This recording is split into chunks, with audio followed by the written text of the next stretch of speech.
So we'll start the recording. Okay, and I'll begin by introducing myself again. My name is Brian Fitzgerald. I'm the training specialist with CELT and eLearning, and I'll be co-facilitating this webinar with Dr. Jamie Landau, the director of CELT and a professor here in the Department of Communication Arts. So this webinar today is about best practices for peer reviews of teaching. And so many of you probably have already had some kind of exposure with this. We're going to talk about that a little bit. But some of you might be unfamiliar with peer reviews, or this is a new process for you. And both levels are okay. We're just going to be talking about kind of the ideal ways that you can go about it so that you can get the most out of it. This is all evidence-based, and the things that the research on peer reviews of teaching suggests will make it the most productive, both for the people being reviewed as well as for the reviewers. So we can get back to this slide.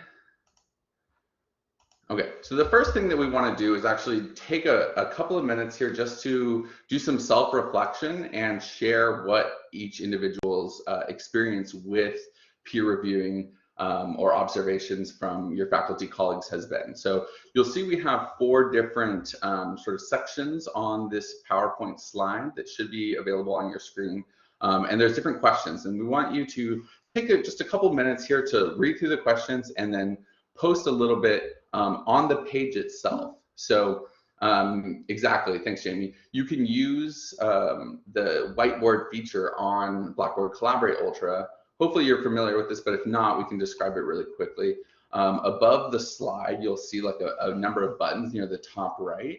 One is like a T, that's for text box. So if you click that, you can actually create a text box directly on the PowerPoint slide and answer your question there. So if you've had been observed in the past, you can, in the first one, in the first box, write about whether it was positive, neutral, or negative. And potentially how it might have been improved in a few words as well. If you want to write a little bit more than you could fit in just a small text box, feel free to actually type it in the chat as well. We will be monitoring the chat. But go ahead and read through those few questions and we'll pull out. This is really meant to get us a sense of what your exposure with faculty observations has been and how it's different with, across different departments on campus as well.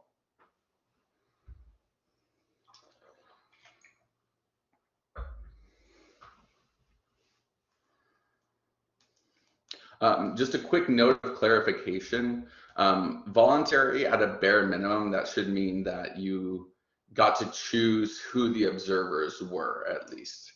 I know that, as part of your tenure packet, you have to be observed, but if you have some say in who, in choosing the observers, then we could consider that voluntary at least.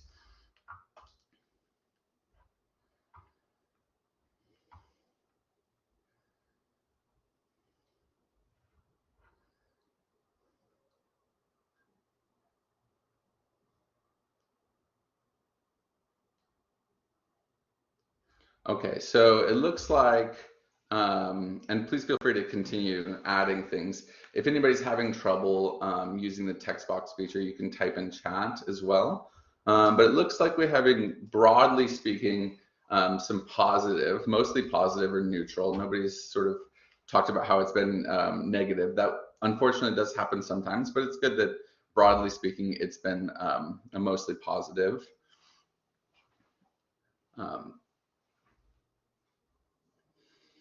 As far as being voluntary, we're getting kind of a mixed signal here. I think, like I mentioned, it is sort of mandatory in the sense that it has to happen, but we've seen some places where you don't have choice over who it was, who's observing you, and some people where they did have that choice. So ideally, and we'll talk about this a little bit later, you would be able to have some sort of say over who it was that's coming in to observe you. And a peer review roundtable, I'm curious about that. Can the person who just put a peer review roundtable, would you mind either typing in the chat, explaining that a little bit more, or feel free to unmute yourself and if you can explain just what that means or what that looked like. I'm curious. Sure. Yeah, this is Michael Schmidt, and I'm in Department of Art and Design. The peer review kind of roundtable or square table, as it would, we've kind of transitioned to that in art and design. It involved a collaboration between the department head and the faculty member selecting and co-selecting peers.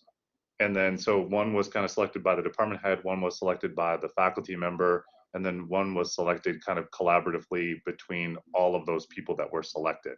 And it sometimes included someone from outside the department as well. Interesting. Okay. And so all of those three, so it was like three people that were reviewing one person? Correct. Yeah. Or was it kind of like a back and forth? It ultimately became a kind of back and forth. And so it Okay. naturally kind of evolved into a very, collaborative experience that was much more comprehensive and in depth than just, kind of the classroom visit checkboxes that I've seen in the past.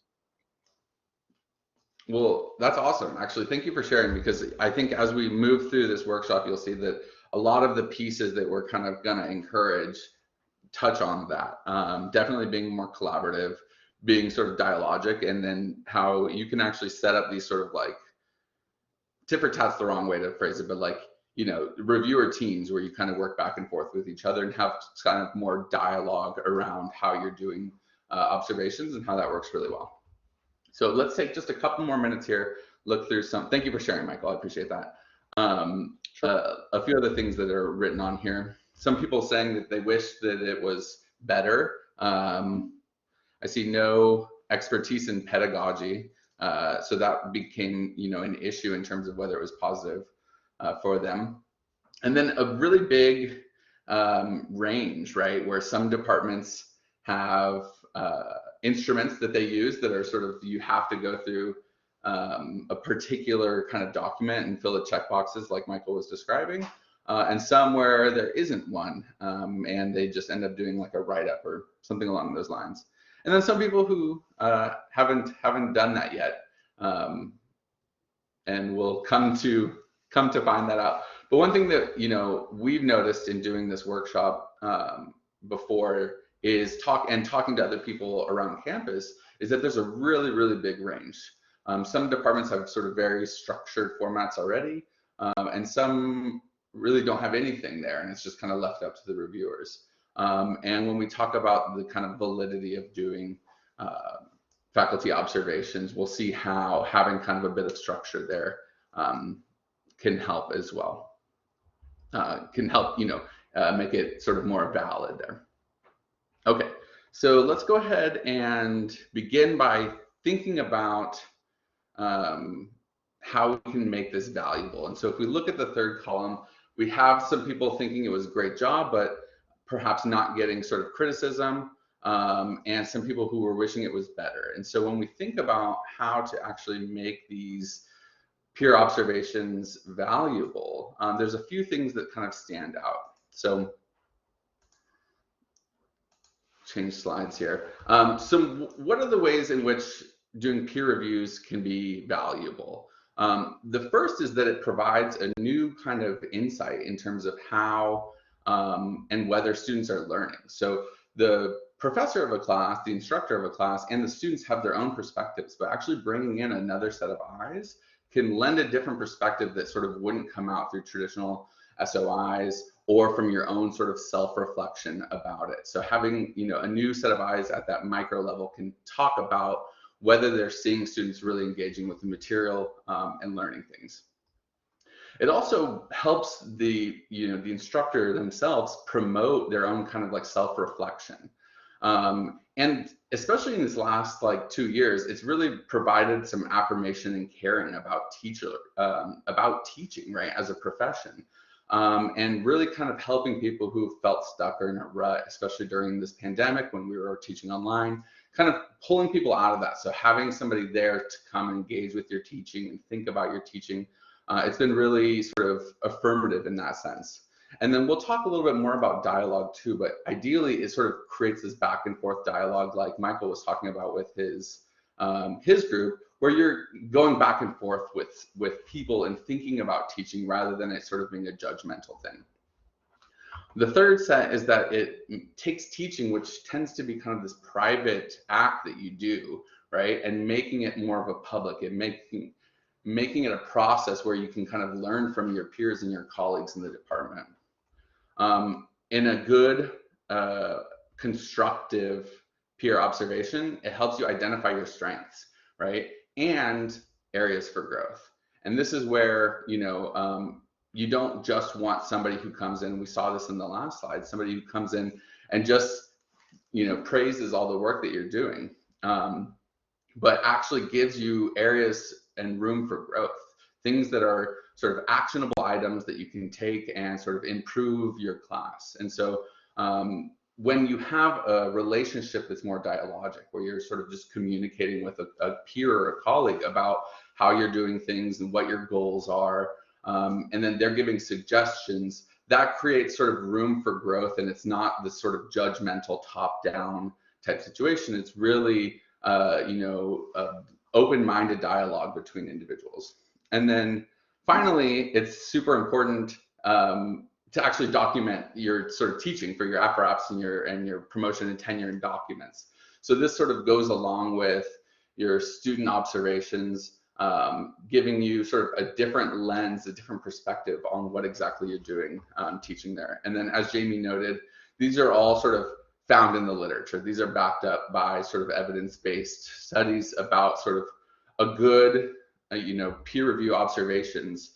When it's done well, these are the things that we should expect and we can sort of look forward to. So let's go ahead and turn to what we should be able to cover in this webinar. So our learning outcomes for this webinar. First, we're going to explain the value and the validity of peer reviews of teaching for both formative and summative faculty evaluations. So we started talking about the value just now a little bit, and right after we cover these learning objectives, we'll talk a little bit about validity as well. We're going to differentiate between pre-observation meetings and post-observation meetings, which you will see will be very important in kind of the crux of what we're trying to get across today. We'll be comparing and contrasting class observations with comprehensive peer reviews of teaching and focus groups with students after teaching a class. So this is how we go from walking into a classroom blind to actually making it sort of the well-rounded, thought-out practice for improving teaching. And then finally, we'll have an activity where you can either design or redesign an instrument or procedure using the best practices that we talk about during this webinar for peer reviews of teaching within your own department. So with that said, let's look into validity. So as scholars, you're all familiar already with the idea of validity because you use that as a concept with your research and your writing. And so one of the things about academia is we have this process, this idea of what peer-reviewed research looks like and how we can make that valid. And part of that is that it's sort of systemic, it's structured, there's thought behind it. And we can do the same kind of thing using peer review of teaching if we take some of the same ideas and we transfer it into our peer observations. So to be valid, peer reviews, they should be done in a systemic and thoughtful manner. They should be multidimensional, and ideally they should be iterative, where they're conducted kind of repeatedly over time, especially if you can, have the same kind of a group where they come back maybe a year later and observe the same class. You can then see if they've implemented some of the suggestions and they've grown because you have the sort of same person that's doing the review can be helpful. And specifically, there should be a procedure. There should be some kind of standardized instrument, either a rubric or a checklist that you're using that can sort of formalize that process in a very sort of structured way. And all of those things combined leads to sort of validity in peer-reviewed teaching, right? And so what that means is when we think what we're doing is observing sort of the quality of teaching, we're actually thanks, Jimmy. I did skip over that, which was highlighted. So by taking this webinar, one of the things that's important is that it's not just somebody who doesn't know what they're doing, right? Showing up to your class to kind of say, oh yeah, that was really fun or interesting or interactive, but actually having gone through some kind of training. So by coming to this class, you guys are improving the validity of the peer reviews that you'll be engaging in during your career, because now you're getting trained on that. So normally you'll have somebody from your department come in and they'll sort of know your discipline, but it takes its own sort of special training to know how to actually do peer reviewed teaching. So good on all of you for showing up today and sort of making that a thing that you can sort of progress with your own departments moving forward. Okay, and we're going to discuss this in a bit, a little bit more in depth, but it's really important for this to be valid that you actually do more than just show up to a class, right? I mentioned it in the learning outcomes, but you want to have, you know, a pre-observation and a post-observation meeting, and we'll talk about what goes into each of those. But it's important for the validity of your peer-reviewed teaching observations that it's more than just showing up to class and having it be out of context. Thank you, Jamie. If you do have any questions on anything that I've mentioned so far, please do talk in chat there. So let's take a look at the next slide. Okay, so here's what that process looks like. And it's a 4-stage process, but when we're thinking about a multi-phase peer-reviewed process, the first thing that you want to actually think about is who's going to be doing the observation. And that's why we asked you, if you recall on the very first activity, whether or not whether it was voluntary, in the sense that you had choice over who it was that was coming into your classroom to do the observation. Because that's the first thing that comes into play when you're thinking about this multi-phase process, is who is it, right? Is it going to be somebody, senior faculty in your department, somebody from the same rank perhaps?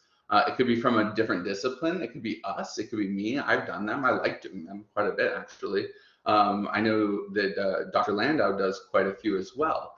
You can even have faculty from another university. And deciding who it is actually an important part of the process, because it depends on what your goals are, right? And so if you want somebody to come in and sort of really think through, you know, if you're engaging in sort of best pedagogical practices, then you might call somebody from your teaching and learning center, right? You could ask me or Jamie to come in. If you have questions about sort of how you're engaging with specific material, right, from your discipline, it might be better to find somebody from your department to come in and do that. And ideally somebody who went through this training, who knows the best practices, right?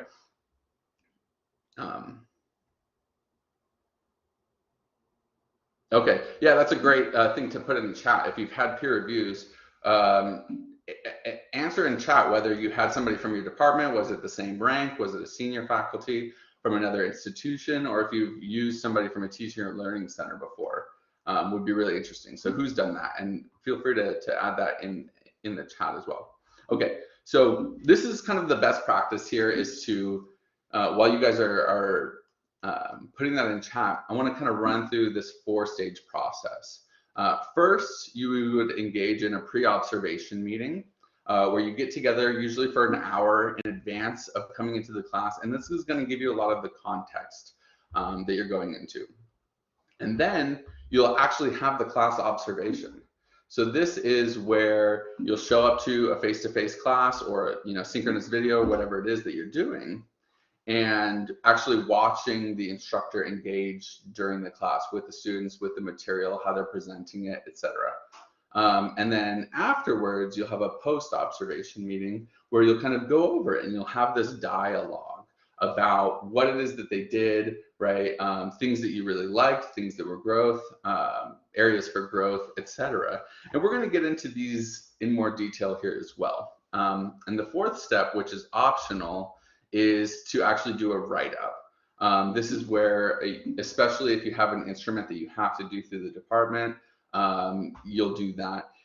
Write-ups aren't mandatory though, and so one of the things that I want to get across is that you can call us if you have perhaps some class session that you've been teaching for a while, and this one particular class, you're struggling with, or one activity, and you just want somebody to come in and watch and sort of to, think through what you're doing, we're happy to do that. And it doesn't have to be associated, it doesn't have to be like a required thing. It doesn't have to go into your AfroApps or your P&T. We're happy to come and just do that and sort of talk about teaching and talk about learning and sort of engage with you in that way. Of course, you will at some point need to go through the process of having sort of formal write-ups so that you can include it in those, but you can do a peer observation of teaching independent of that as well. Okay, so let's take a look through what we've got here in the chat. In your department, senior faculty in the same department senior, department head and a colleague. We've seen Michael had both in the department and from out, so he had the group thing. Some people who haven't had teaching yet, and recommended to use junior ranked faculty to review one of my lower level courses. And Jamie's talking about how the music department has faculty from outside the university do their peer reviews. And Michael is saying the best peer review was from a different discipline outside art. I think that that's a really interesting perspective, right? Is to get, and this, I think that we should engage in lots of these kind of peer reviews, because different people have different perspectives and different things that they can use to actually say to help you, right? So sometimes people in your department, especially the same rank, you guys, if it's ideal, you guys are having dialogue about how we're teaching this class. How do we engage with these different things? How do we engage with this material? It's really cool to have people of the same rank. And as Megan's mentioning, it gets rid of the power dynamics, right? If it's your department head, there's going to be a lot of nerves that can come into it. And you might also invite them to what you think is your best class, where what you want pedagogically is someone to come in maybe on your hardest class, the class that goes the most poorly, right? Because if you want to grow, if you want to think about this as formative growth rather than sort of showing off your teaching for your AfroApps, then you want somebody to come in and a part that you perhaps need the most help with, that they can come in and help. And so, that's where, you might end up wanting to do both, where you invite a senior faculty to come watch you when you have some great activity that goes well every semester.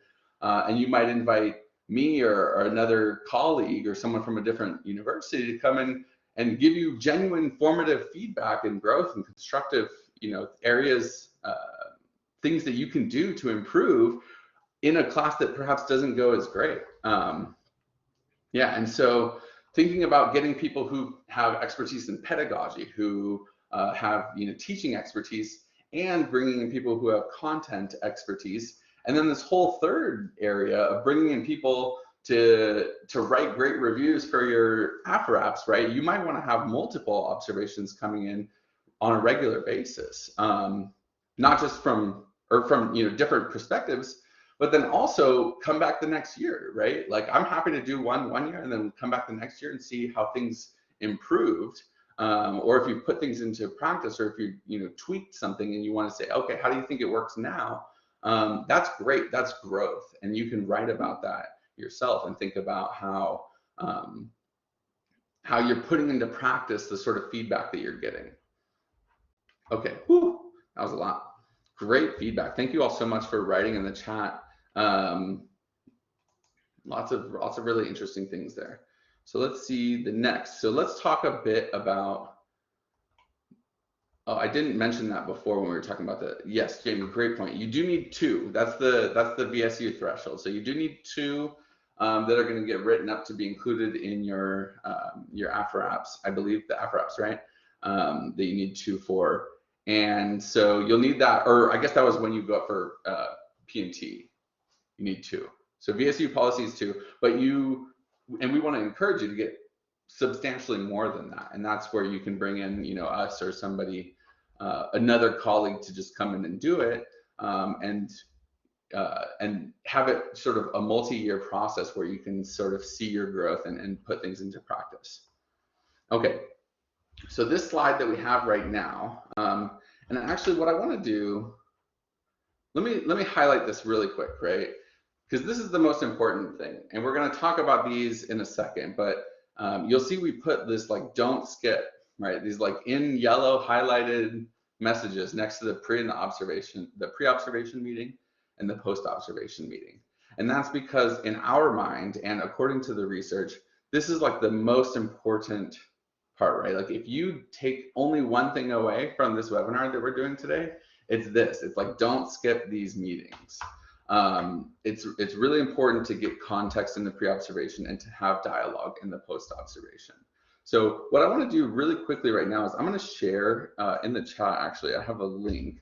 This is what we use when we do an observation with SELF. It's like kind of our questionnaire. So let me share that in the chat. And what I want to encourage you is like, even at a bare minimum, right? Like let's say you're scheduling you know, to do a peer review with somebody, and you go back and forth for a while. You really want them to come on a certain day, and you just can't find a time to meet.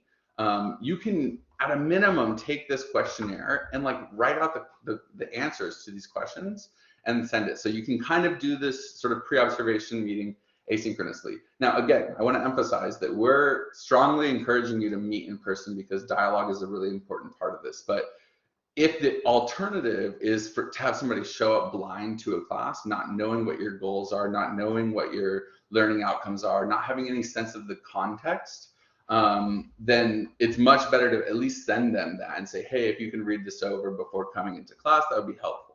And if you're on the flip side of that, if you're doing the review and the reviewer doesn't want to schedule something or is unable to, or you know your schedules don't align for whatever reason, you can send this the first page of the questionnaire that we just sent and say, hey, you know, at a minimum, could you fill out some of these? Could you answer some of these questions for me so I'm coming into your class with a little bit of context? Again, we think it's better to do this in person, but I think that would, you know, at least mitigate some of the challenges of coming in blind. So, you know, we would consider that a base level for what to do. And as Dr. Landau's saying, the key is to not just show up completely blind, right? Because that's the hardest thing to do. If you pop in with no context, you can't get a clear picture of what's going on. And it also sort of frames that relationship in a different way, where it's sort of like observer, right, judging the person who's teaching, right? And you're, you know, filling it out. It's not about the instructor's goals. It's you coming in and seeing how things are going, right? More disciplinary judger, right?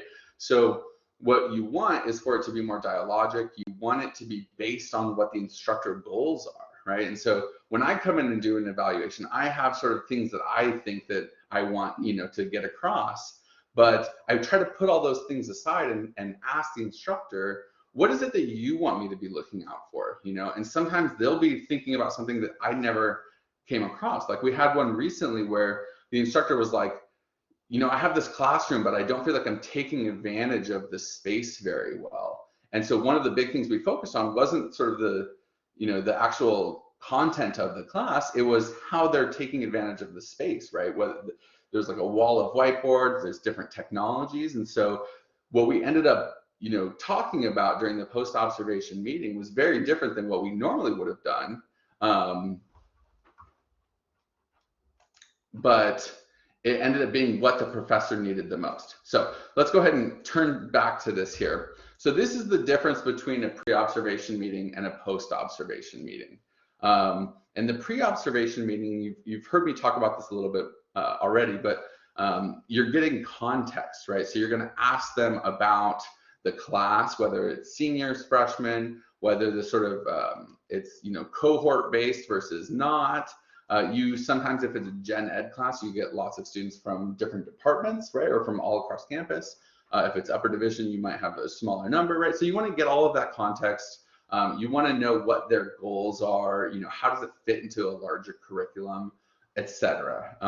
And like what students are coming in, what their expectations for the students are coming into class. Should they be in the middle of a project? Should they have read their chapter, etc.? You want to know that coming in so you can sort of make informed observations about what they're doing. You'll specifically want to ask about the learning outcomes and how they plan to assess those outcomes.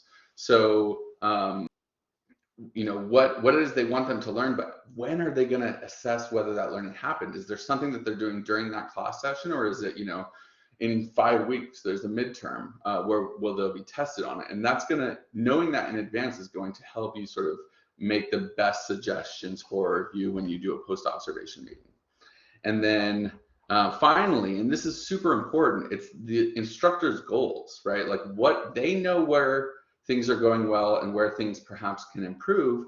And so you want to focus on what they're trying to get out of the observation the most, right? That's where your focus should be, because that's what they're going to be most receptive to growing on. And they also, generally have taught the class before and know sort of where they're struggling or what they want to improve.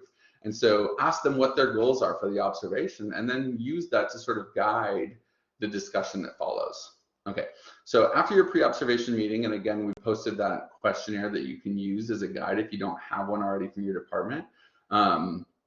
In the chat, you'll do the observation, and then you'll schedule a post-observation meeting afterwards. And this post-observation meeting is super important because it gives you the chance to actually talk about things rather than just being a report that they can, maybe do or don't see after the fact. So during the post-observation meeting, if you're the one doing the observing, it's really important to return back to their goals, right? So if you asked about, the top 3 things you want me to focus on during your observation, start by listing those 3 things, right? Go through their goals and make sure that that's the focus of your post-observation meeting.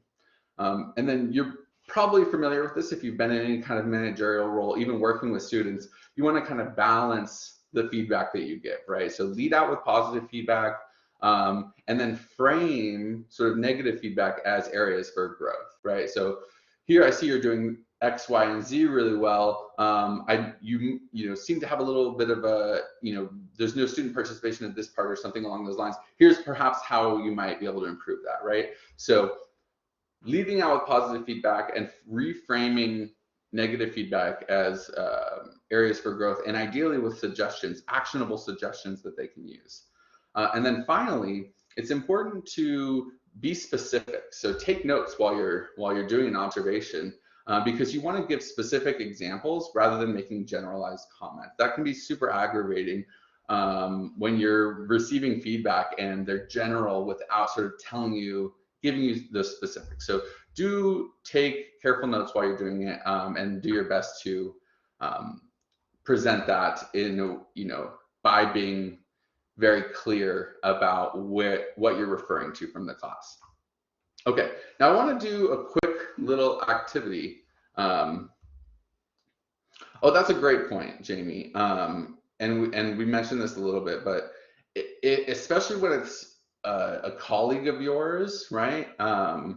Somebody that you work closely with, they'll just give you positive feedback, but that doesn't give you anything to grow, right? And then we saw that a bit even at the very beginning too, where there wasn't constructive feedback from that self-reflection. And so it's important that you actually do highlight some areas for growth. That's what people want, we all want to treat these observations as a period of formative growth.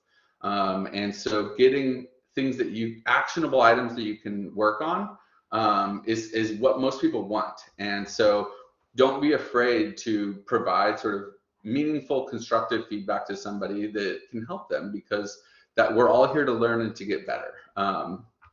Okay, so what I'd like to do right now, we're going to use the chat since there's a group of us here.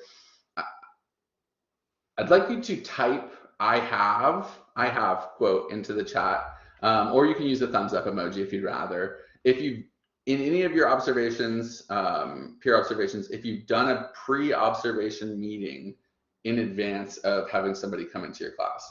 So we'll give just a minute here to let you guys type in chat. Type I have if you have, or use a thumbs up emoji.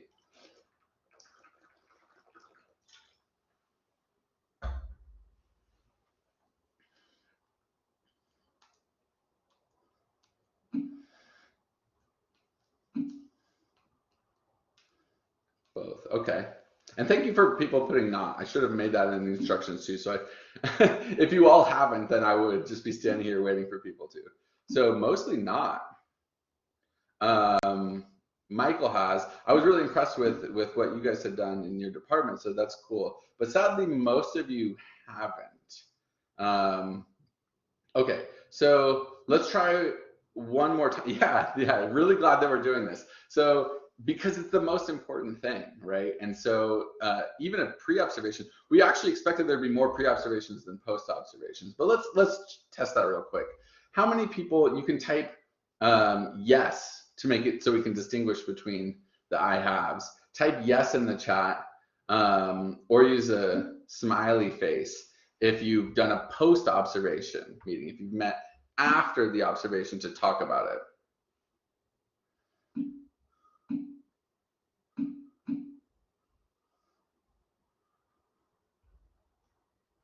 More yeses here, actually. And the smiley face. Thank you, Catherine. But everyone else would be no. That's true. If you didn't write anything, that's a no. So still a majority no. And then even for Megan, it looks like perhaps with one person you did, and on other occasions you haven't. So a few yeses, but mostly no's for post-observation.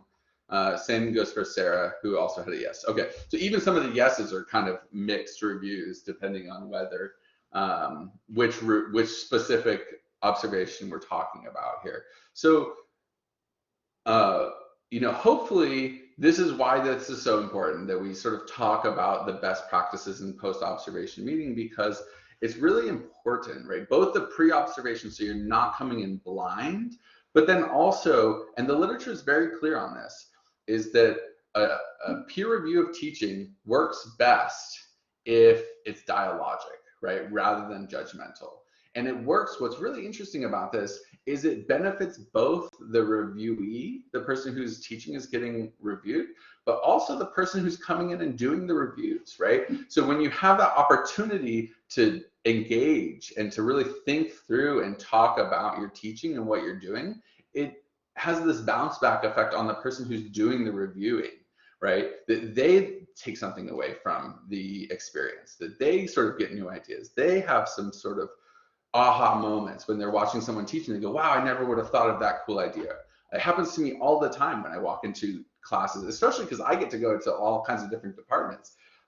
So you get to see techniques that you think, oh, wow, they really, that might be helpful in the art department or whatever, right? Some other department that might not be using a particular technique that might be commonplace in something else. So getting to walk into different classes, I get to see that. And then we get to talk about it afterward. Like, why do you do this? Why are you doing that?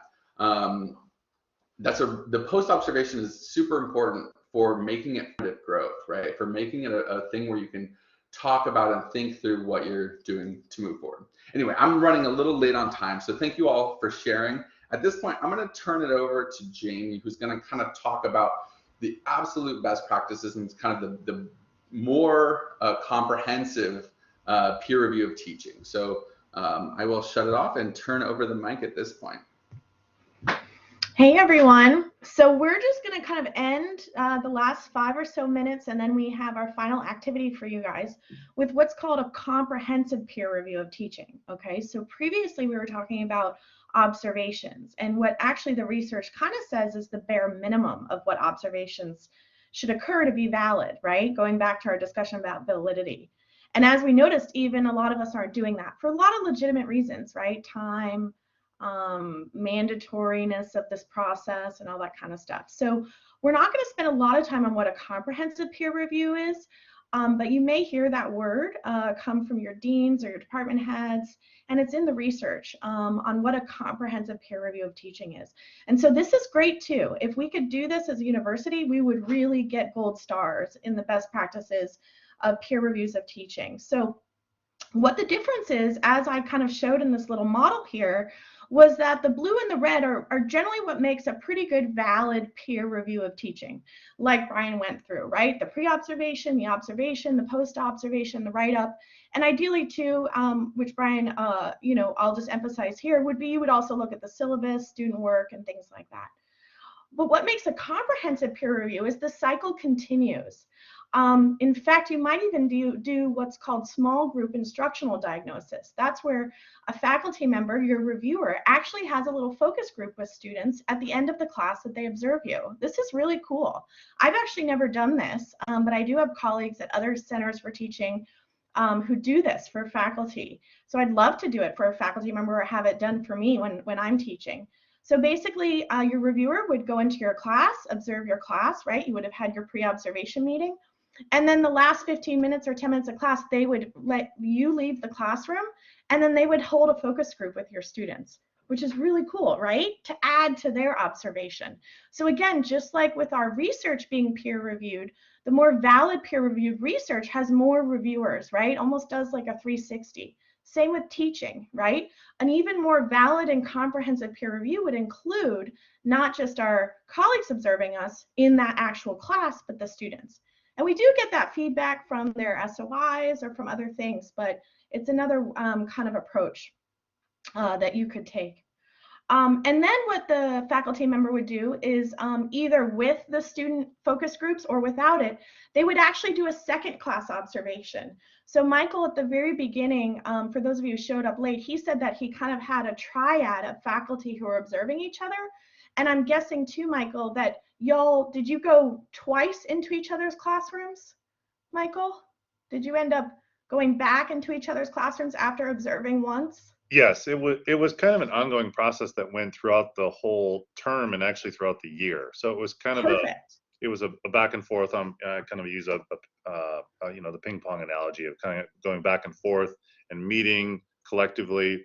And then this is something I did also as department head. So I facilitated with our junior faculty members. So when a junior faculty member came in, we would assign kind of a main mentor and then a series of other colleagues, and we would meet together. And so it became really informal. It started informally and then grew throughout the year.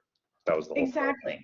Yeah, and so that's kind of where the cycle continues, right? So a comprehensive peer review, it may not involve students, but what Michael's describing, the professors go back into each other's classrooms. After you've observed one time, had a Pope's observation, like you said, even if it was informal, and they dialogued, then they went back again, observed again, had another dialogue about it, and then maybe wrote it up. And as Michael said, this takes more time, right? The more the cycle extends, if you go back to our multi-phase process here, right? A multi-phase process, right? The more we turn this into a circle with more steps, of course, it's going to take more time.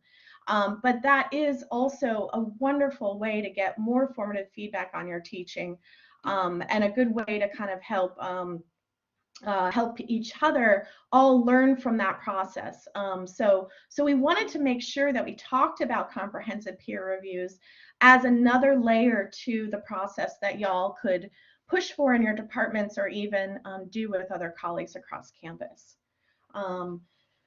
So any quick questions before we move into our last 15-minute activity, which is really important. So I know Megan has to run, but if you can, the rest of you can say, any questions briefly about the basic kind of model of peer reviews here and the comprehensive peer review? Any questions from y'all?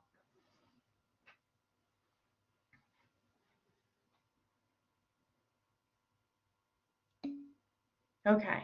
So now we're going to turn to, we're doing great for time and activity. We're going to do for like the last 15 minutes. Okay. And this is really important because like with a lot of webinars and learning, we want you to now reflect on what you've learned and now actually start to kind of design your ideal peer review process, right? So, and specifically identify 2 steps that you would add to the redesign or design of an instrument. Maybe it's a checklist or even a procedure in your department for peer review. Okay, so from whatever, it depends, because a lot of departments don't even have a rubric, or they don't even have a post-observation meeting, or they have a full-fledged, process. So we need you to start with where you're at in your department and pick 2 things, 2 steps, 2 best practices that you learned today that you want now to occur with your peer observation, right? And you could ask for from your observer, ask for from your department head, or even you could advocate that y'all would implement. So please kind of sit for a second and back to what you learned. And then, oops, did someone just, oops. That was me, I'm sorry. Oh, okay. My apologies. And then please share in the chat. So please share in the chat and then we'll talk about them. So Ayana, Deborah, Gary, Catherine, Michael, Mike, Sarah, and Wenjan, what 2 steps would you add to the peer review process that you've learned from the webinar today? And or maybe add to a rubric or checklist for this process?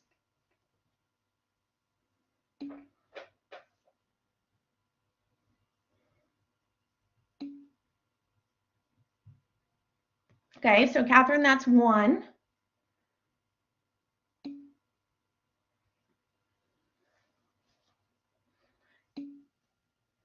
A rubric. Anything you would want to put specifically on that rubric, Catherine, even maybe from what we learned today?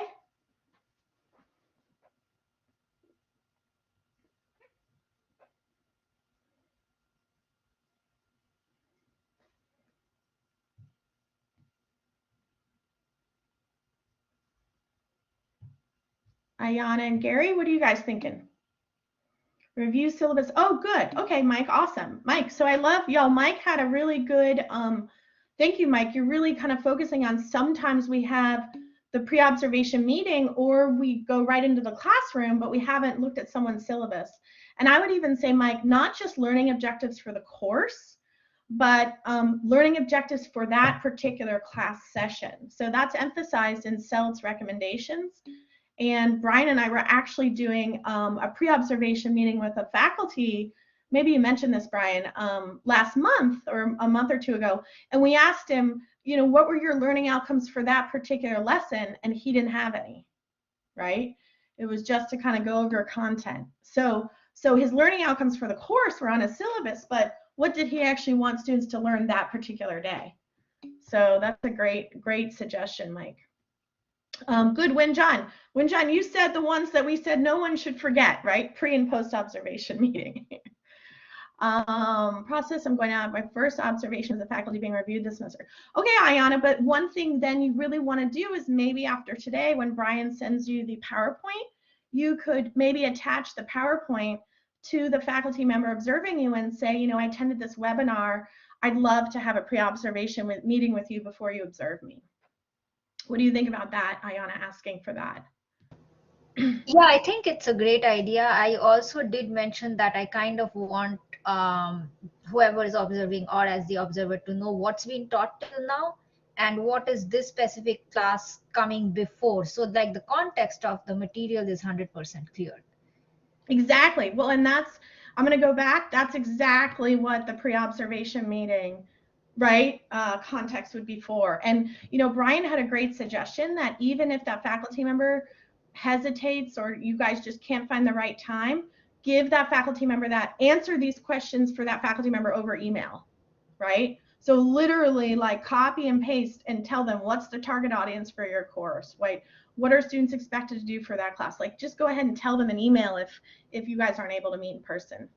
No, I think our department is pretty supportive, so I tend to find, like, I think I will find the person pretty easily, actually. Okay, good. That's good to hear. Sometimes it's just hard with some other folks. Let's see. Oh, Deborah, I love that you're going to kind of try the sort of triad sort of square model of y'all kind of doing this together. And I think if you have further questions, you can either talk to me or Brian or even Michael Schmidt about that, because that's really helpful. It's sort of like you really would get the formative circular collaborative process, and y'all then all do the labor for each other, right? It's not weighted just one person. Let's see, Michael says he wants to formalize the process, have a more comprehensive rubric, things like that. Awesome, thank you, Michael. Let's see, Ayana, I'm getting through a pre-evaluation and review of goals. Also like the focus. Gary, if you do the focus group, please let me know because I would love to watch that. Again, as a director of CELD, I've never observed that happening, so it was really cool when I read it in the literature. Or I'm happy to do that with you or with your reviewer. So yeah, I think that's a really comprehensive way to approach this. Are you in, Gary, are you in business or are you in education? I can't remember. Business. Business, yeah, that's it. Okay. So it's, I mean, it's kind of using a qualitative method, right? Another qualitative method to this. Let's see, Deborah asked me a favor, form again. Okay, for here, now let's go ahead and talk about a question, since you guys all got really good examples from your from our colleagues, and Brian shared the form again. Thank you, Brian, for that.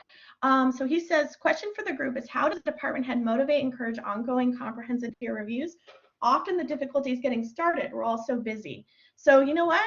I love that question, Michael. So I'm going to go ahead and flip through the ends of the slides, and we will send the slides to you guys at the end. So you have all the references, but since we've got a couple more minutes for questions, I'm going to open it up. And I'd love it if any of you can jump in. Since Michael is an interim department head, he really wants to hear your feedback on that question. Feel free to unmute yourself or share in the chat. Or is that a question for me, Michael? Well, it's really for anyone. We've kind of been talking about and thinking back to the whiteboard collaboration that we were writing on. A lot of the folks it was a mandate, right? And we've talked about it's a requirement to have 2 peer reviews to go up for a promotion or tenure action, right? So I'm constantly talking about this. I do sessions for the entire College of the Arts because I'm also the associate dean. And so I'm constantly talking about and sharing SELT resources, and Vanderbilt has an incredible peer evaluation resource page that I've shared. I mean, I share stuff constantly with faculty, and we want the faculty to initiate, right? The last resort is for me to mandate, and sometimes I have mandated in annual evaluations or third-year review because faculty haven't done it yet, and they have to. It's so important, not only because our documents say that you have to do it. It's just so helpful when you engage really productive, formative peer review. It's just so helpful. It's awesome, and you love it when it really is done well. It's amazing, the value. So Deborah, I feel like you want to jump in. Yeah. Well, I would love my department head to put me in a group like what I was suggesting, so that some other people, some other peers or colleagues, that we had sort of an obligation toward each other, and it wouldn't feel like that I had to just go and ask someone for a favor. That is such a big block for me, because it's a lot of work, and we're all overworked. And even though we know that we're supposed to do it, and it's really important in promotion and tenure and all that stuff, and our own learning, but that thing of bothering somebody is pretty. That's a pretty strong social wall. So I really like the idea of department heads maybe even putting us in random groups at the beginning of the semester and say, could you guys meet individually? Because everybody needs a letter. Yeah, that's the main thing.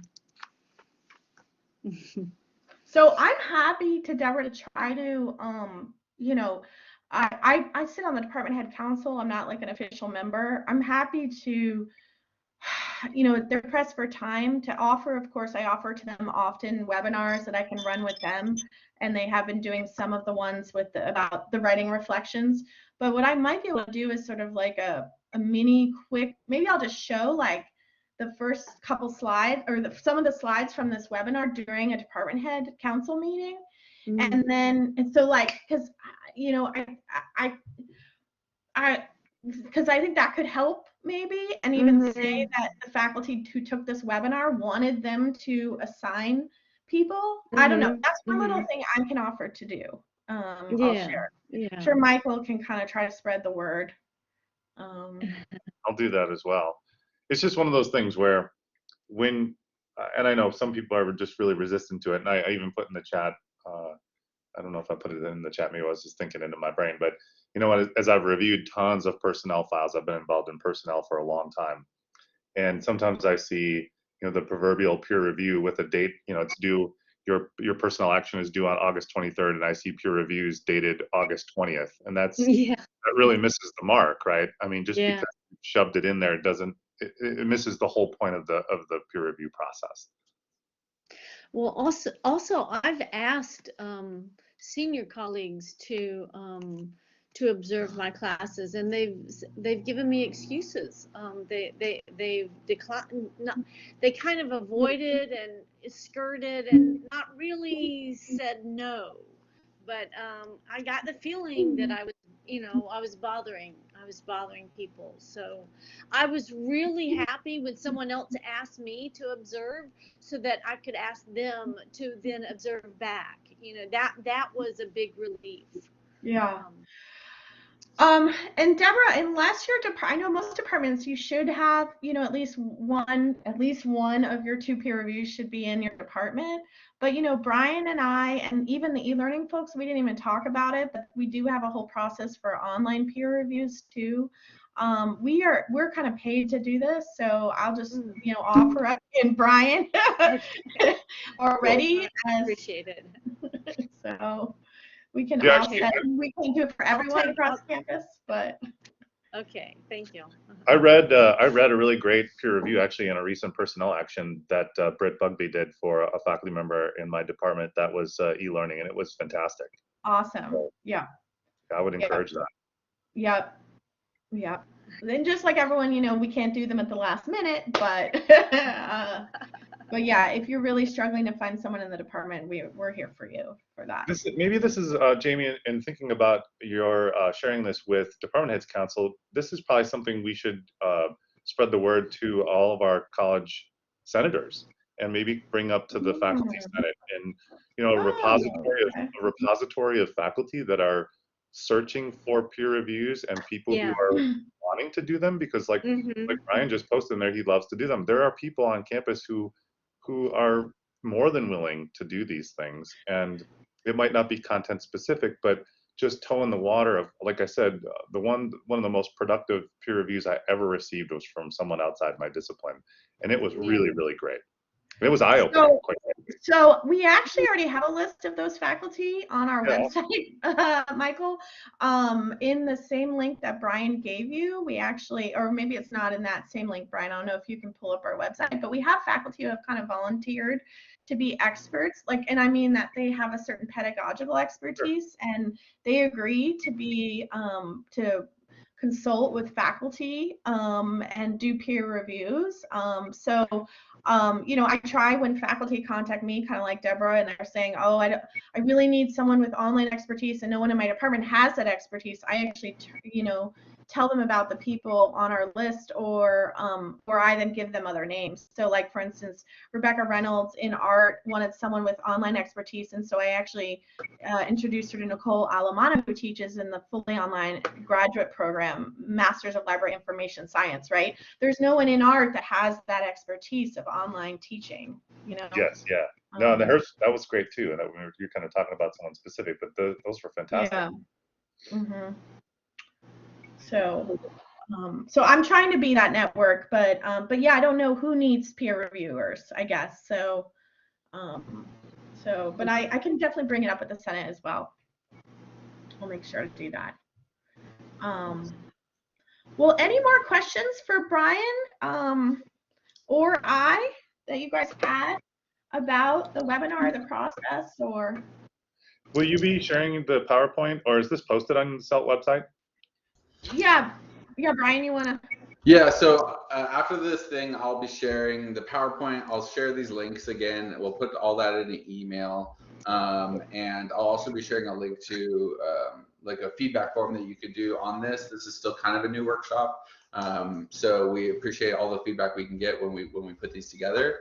And then we actually recorded this session as well. So we'll be posting this on our webinar Wonderland type place on BlazeView 101. So the webinar itself will be recorded and posted, and we'll also be sharing the materials as well.